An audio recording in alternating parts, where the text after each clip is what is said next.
yang memandikannya orang yang masih. Itu diantaranya sesuatu yang mewajibkan seseorang mandi besar.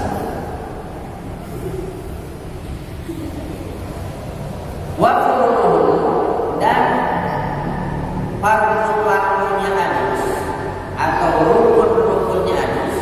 Dan sini kita masuk kepada fardu atau rukun, bagaimana hal-hal yang wajib dilakukan ketika mandi besar atau hadis. Wa dan fardu-fardunya hadis itu niatul ada ifadil muslim. Yang pertama adalah niat melaksanakan fardu hadis. Yang pertama adalah niat. Nah, di mana dalam setiap kegiatan ibadah maka niat itu yang pertama. Sebagaimana hadis Rasulullah SAW, innamal a'malu binniyat wa innamal likulli imri'in ma nawa. Bahwa setiap amal itu, setiap pekerjaan ibadah itu maka tergantung kepada niat. Maka sepakat para ulama bahwa hadis yang pertama itu adalah niat ada ifadul muslim, niat di dalam hati mengerjakan fardu hadis. Karena niat itu di dalam hati, tidak cukup kita hanya mengatakan bahwa ketika hadis itu nawaitul raf'al hadasil akbari anjamil badani lillahi ta'ala. Tidak cukup seperti itu. Karena kalau hanya diucapkan saja tanpa di dalam hati niat di dalam hati, maka itu tidak sah. Tidak seharusnya. Maka yang wajib itu adalah di dalam hati. Karena yang disebut dengan niat itu adalah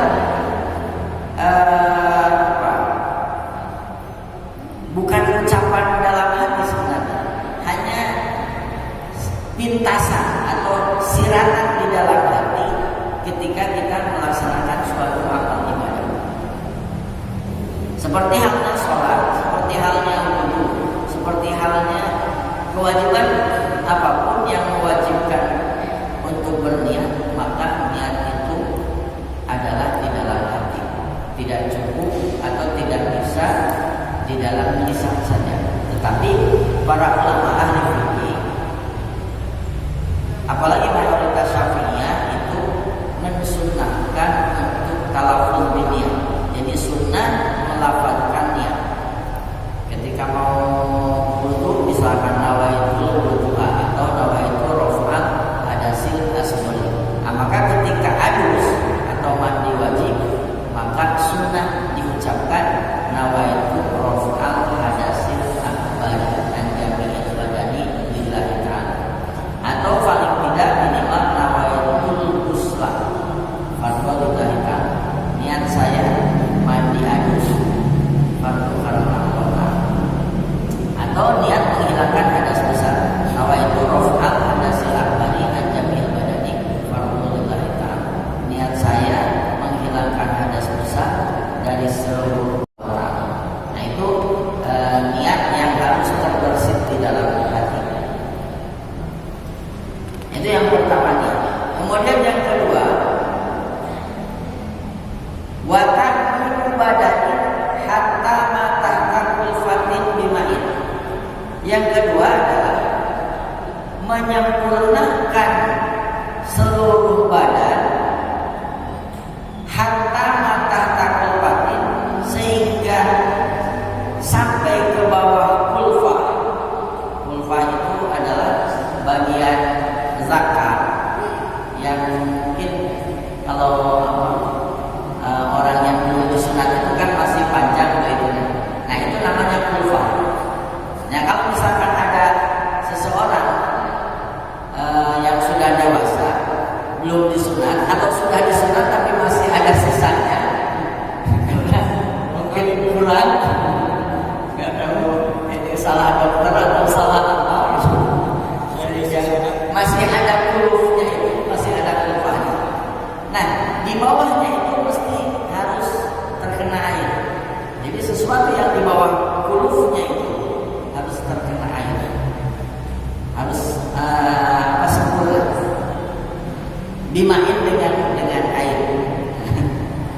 Jadi seluruh badan. Nah, makanya para ulama mengatakan jika ketika kita anus atau wudu, kemudian ada anggota tubuh, anggota badan yang tidak terkena air bagian luar, maka itu tidak sah. Tidak sah. Makanya di antara sunnah-sunnahnya anus itu ataupun wudu sama ta'ahud. Ta'ahud itu menyempurnakan seperti ta'ahud mungkin, yaitu memperhatikan bagian lepit mata. Nah, bagian mata. Jadi kalau kita berwudu sambil merem, mata kita begini, kemudian bagian-bagian yang tidak terkena air, maka itu tidak sah. Ketika anus pun sama. Nah, maka ketika anus itu biasanya,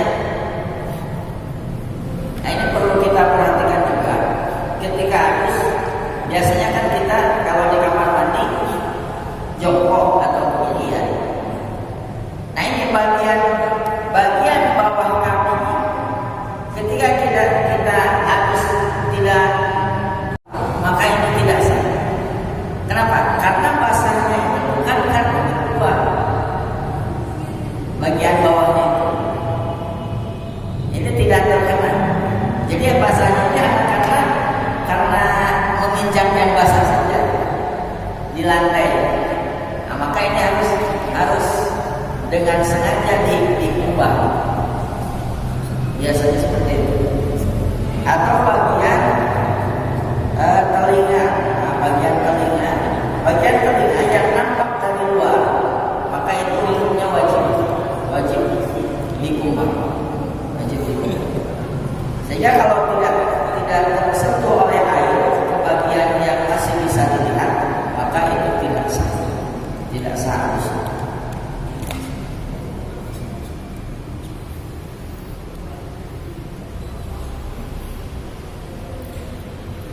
Nah itu diantaranya adalah fardu anus. Jadi fardu anus itu hanya dua, satu niat, kemudian yang kedua menyempurnakan air sampai ke seluruh bagian anggota tubuh. Tetapi di sini ada sunnah-sunnahnya.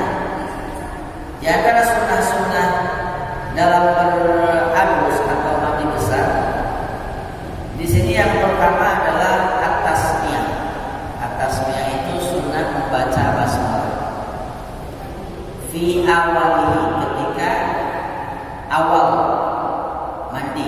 Jadi ketika kita mau mandi, maka sunnah membaca basmalah. Idhiya mas'u'atun fi kulli amalin fi balik. Karena baca basmalah itu disunahkan di setiap amal yang dianggap bagus secara agama, secara syar'i. Kemudian yang kedua, wasul kafaini ibtida'an qabla infalihima fil ina. Yang kedua sunnah juga membasuh kedua telapak tangan. Qabla infalihima fil ma, sebelum dimasukkan kepada air. Karena memang zaman dulu itu biasanya langsung ya kayak sekarang kan pakai keran, pakai apa, lebih pakai shower lah, lebih terjaga. Nah kalau seandainya tidak menggunakan air seperti itu di dalam bak, kemudian pakai tangan, maka sebelum tangan kita masuk ke air harus dicuci terlebih dahulu. Itu hukumnya sunnah.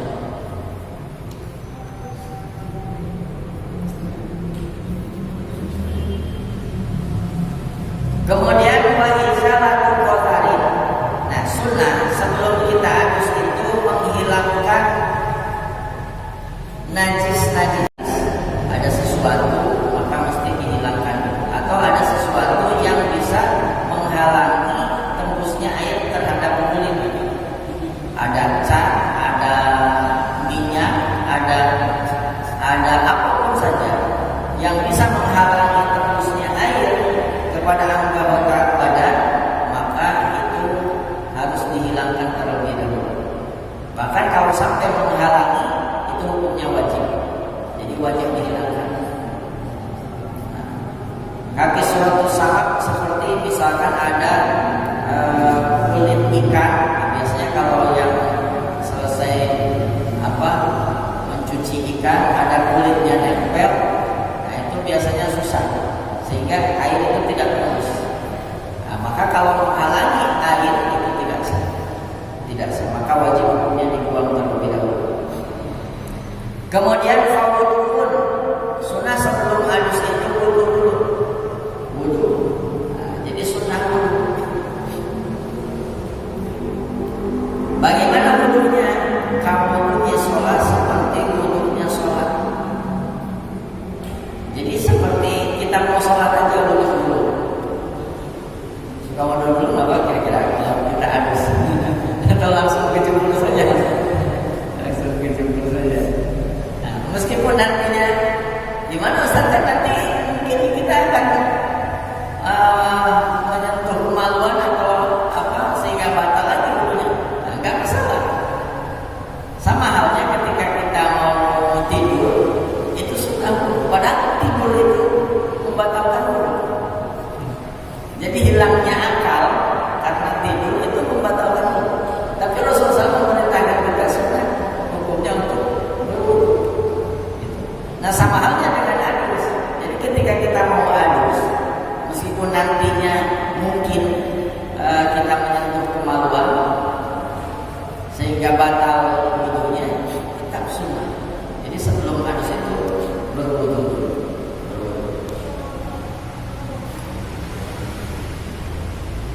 Wadalun wa taslisun, kemudian sunnah menggosok-gosok dan sunnah juga tiga kali dalam melaksanakan adus.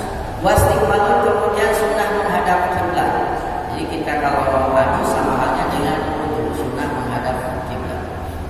Sunnah bukan wajib. Sunnah menghadap kiblat.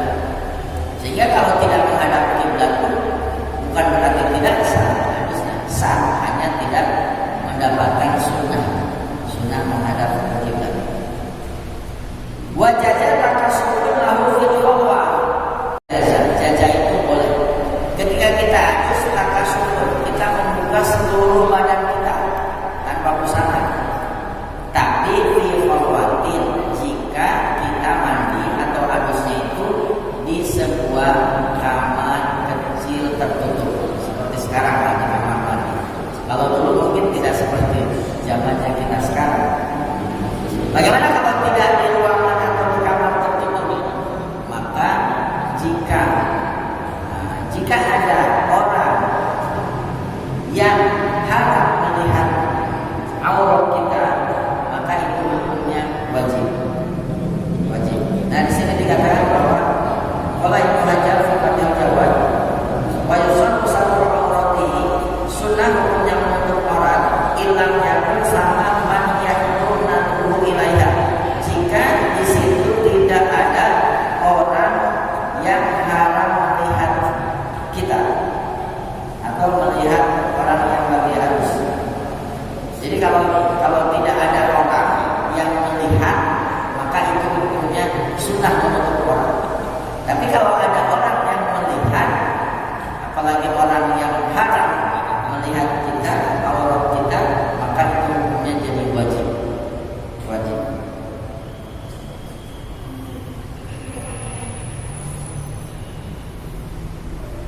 Nah, di sini dikatakan yang membuka seluruh aurat, haram hukumnya membuka aurat di hadapan yang haram alaihi nadu, di hadapan orang yang haram melihatnya. Mungkin zaman dulu tempat mandi itu masih bercampur, atau mungkin di kita juga di sebagian kampung yang masih di situasi kemarau, biasanya situasi kemarau, jadi mandi itu di rame-rame. Beberapa tahun yang lalu ya, saya sempat nyasar Pak, karena apa? Karena memang tidak bermaksud ke daerah situ, nyasar ke daerah Jonggol dari saya masuk di Maniis masuk ke sana, tujuannya enggak ke Jonggol, ke daerah apa saya lupa, ternyata nyasar. Nah di sana Tiba-tiba saya masuk ke sebuah kampung. Di pinggir kampung itu ada sungai agak besar. Orang-orang pada mandi di situ baru-baru. Ada yang cuci, ada yang mandi. Tapi memang pada musim kemarau. Musim kemarau. Jadi karena mungkin di rumah-rumahnya nggak ada air, sehingga nyuci yang apapun saja di situ. Rame-rame. Nah, kalau situasinya seperti itu, kemudian kita adus atau mandi, maka menutup aurat itu hukumnya wajib. Wajib. Nggak boleh kita kasih aurat membuka aurat. Nggak boleh. Wajib. Karena banyak orang yang melihat.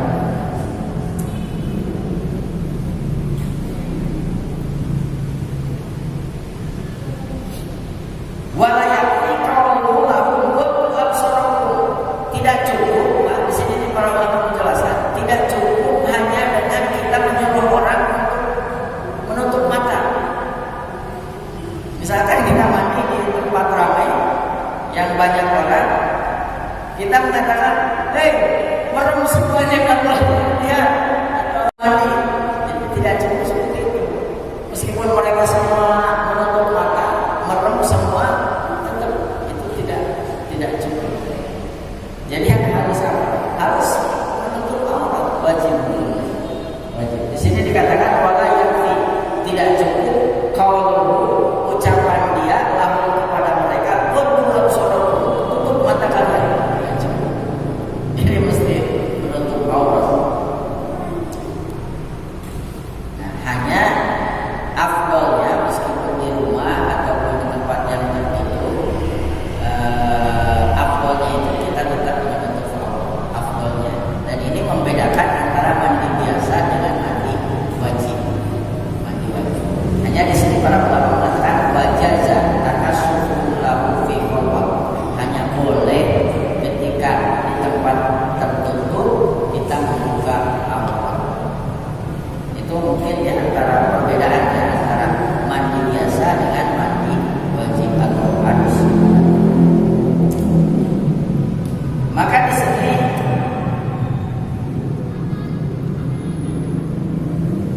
ada kaifiyatul ghusli, yaitu bagaimana caranya, prakteknya kita melaksanakan mandi besar atau halus. Di sini dikatakan ayatullah bismillah nawiyan rafal hadasil akbar intisali. Yang pertama membaca basmalah dengan niat menghilangkan hadas besar dengan hadas tersebut. Suma yaksilu kafaihi salasan, kemudian membasuh kedua kakinya 3 kali. Suma yastanji, kemudian membersihkan bagian kemaluan baik yang tukang ataupun belakang. Itu diantara kaifiahnya. Kemudian suma yatawaddo, kemudian wudu ahul asghar, seperti wudu kecil atau wudu seperti wudu kita kosong. Suma yaksila ra'sahu ma'udunai, kemudian kita membasuh kepala dulu. Nah, jadi ini kalau halus maka afdalnya itu dari bagian atas dulu. Dari bagian atas. Meskipun boleh saja dari bawah, dari mana saja boleh. Hanya afdalnya, bagusnya itu dari kepala dulu. Ma'udunai beserta telinganya bisalah simulfatin dengan 3 kali. Jadi kalau pakai gayung itu 3 kali kita bagian kepala terlebih dahulu. Suma yaqulu al-ma'a ala syakil ayman, kemudian bagian badan sebelah kanan. Nah, jadi setelah kepala, bagian badan sebelah kanan. Mau pakai gayung atau langsung pakai shower atau langsung di keran itu boleh. Min a'lahu ila asfali, dari bagian atas kemudian sampai ke bawah.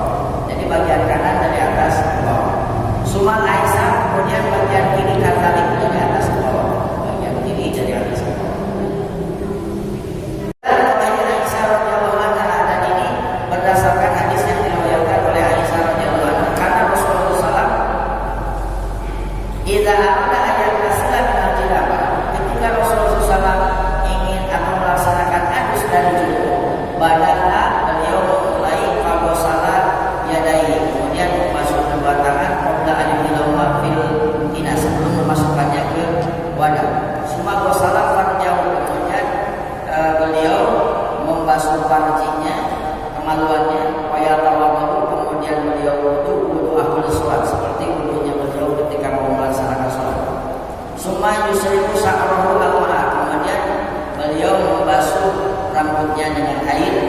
Summa rasahu